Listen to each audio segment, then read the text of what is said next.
opportunity, and when I arrive to play, I put my head down, I work as hard, if not harder than anyone else, and I play the game in the right way. You want me to run boundary to boundary for 40 overs in an ODI game, I will do that without a complaint.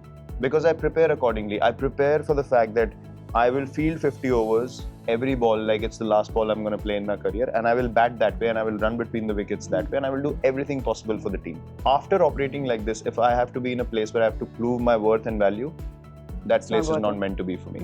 And I am very clear in my head from that perspective. That's why when I went back to play, I was very clear in my head, I'm not going out there to prove anything to anyone. I am going to play because I love playing the game. That's how I played Vijay Hazare as well. Yeah. I was playing. There was not a... How much fun was that? It was amazing. Yeah. There was not a person in the COA, Center of Excellence, COE, sorry.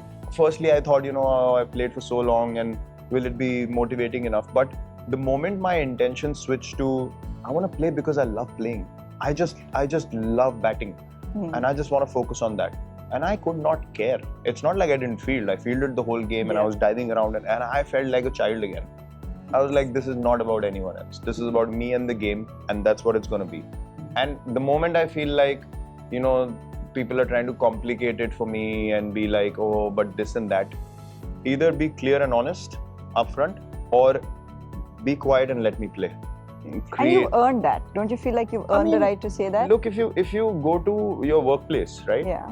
And if people say, we believe in your abilities, and then a week later they start questioning the way you operate, it's like, why? Either tell me on day one I'm not good enough or I'm not needed. Sure. Or if you've said I'm good enough and you say we're not even thinking otherwise, then be quiet, Then don't. If you start operating up and down because of results, you can never have a consistent stance. And I'm not someone who behaves like that. As I said, when I come to play, I know what I can deliver in terms of effort. Performance, no one can guarantee performance in any space. But in terms of effort and commitment, I know what I can deliver because I literally live my life like that. It's not like I prepare for a series to, suddenly start working hard 2 or 3 weeks before. I'm like that through the year. Yeah. So if you call me to play and if you say there's a series coming up, I'm ready. I'm always ready because that's my daily life. I work out, we eat well at home. It's because I like living that way. It's not only to play cricket. So that's where I am. I mean, this 27 chat and all that, honestly, for me, it's like we're at like mid 26. Yeah, it's our job to do that chat, Virat. You do what you're doing and enjoy. But I've been asked so many times, do you want to play 27? I'm yes, I'm not asking you that question. I know the answer. Like, why would I leave my home, get my stuff over and be like, I don't know what I want. Of course, if I'm playing, I want to play cricket and I want to carry on. Playing a World Cup for India is amazing. Yeah. But as I said, the value has to be 6 months later, we'll ask that question again. Two-sided. Can I ask you about your Pathshala? I love it. Virat Kohli's Pathshala, your school of cricket after every IPL game because... School of cricket? Because that is the reason why one of the balls of the tournament was delivered to you by Prince Yadav. अबे यार. नहीं अबे यार सच तो है उसने खुद बोला है कि विराट भैया ने खुद मुझे advice. I mean, it was incredible. Listen, I mean, we have to look at it from an outside perspective. Yeah. I mean, I don't mean it to be disrespectful, but you know what I mean. There's one side of things which is all to do with this frenzy around perform kiya, nahi kiya, all that. All that will keep going on. I'm not asking from that perspective. No. What you're asking me is very different, and I have actually shared it with guys in the team as well. So, for example, say a Jaiswal. Okay. Now, you look at my situation. If Yashasvi reaches out to me before we have to play them, right? He's probably looked up to me for a long period of time. Now I'm thinking he needs help. Even though he's going to play against us, it's one game. But if he plays well for the whole season, eventually he's going to play for India. Of course, right? Yeah. How can I not help him? He might score against us tomorrow or day after. It's okay. Despite him scoring, we should find a way to win. Whatever it is, he might or might not. I'm not saying he would. There's a possibility he might. So I naturally can't go into a space where I say, nahi yaar, apne match ke baad baat karenge. I mean, he needs the help. Do it now. He's going to practice 2 hours later. He's probably called me on the way to the game once. So I'm thinking, yaar, agar main isko bhi help kar dunga, it'll help him in a way ki It can improve his game. He can score some runs. He can have a great season. It can open up things for him. So I'm in that space today. If someone asks me something, yeah, he bowled a great ball to me. And I told him to bowl in those areas.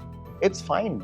Of course, you know, people, because they are so connected to me, they feel like, "Arey, usne bataya aur us khud hi ko out karwa I look at it from this beautiful circle of cricket moment. It was a beautiful so moment. So people in don't cricket. know. Yeah. Okay. I went and played Vijay Hazare. I didn't know Prince at all. Yeah, right? Delhi boys, no? Delhi boy. Yeah. So because he, you know, on the field, he feels like he's very intense and he's such a sweet guy and he's so funny because Ishant was there as well and Ishant knows him. So I got very close to him. Nice. And he opened up really nicely to me. So I was telling him, even on those times, you know, even through those Vijay Hazare games, standing in mid-off covers, whatever, what to do, where to bowl, you have to share experience. Of course, You're not going to be here forever. And if people have the opportunity to learn and get better in their careers, eventually who gets help? If all these guys play well, eventually they play for India. The standard of cricket remains high. So you don't want to see a situation where tomorrow the standards are dropping. If you can help someone to get to their potential best, then their best version will eventually help Indian cricket. That's the progress I see. So if Prince asks me something and we have to play them, before playing Gujarat in Bangalore, I spoke to Siraj on the boundary. You know, I told him my observations, how I saw him run in, and you know, I was different to before, and he spoke to me about rhythm. And we're playing them 2 days later. So I'm not thinking, "Arey, maine bol diya, mere ko out na kar de."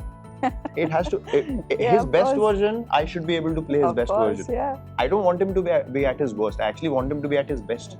So I can compete with him. So that you can compete with the best, right? Yeah. So I'm ready for everyone's best version. Yeah. And if someone's struggling, it's an opportunity for me to help. That's how I look at it.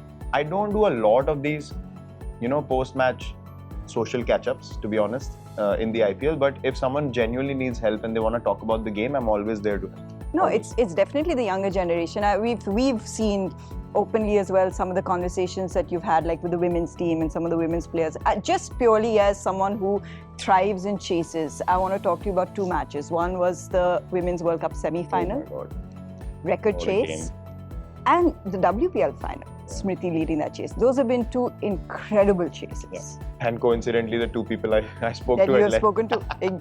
Exactly.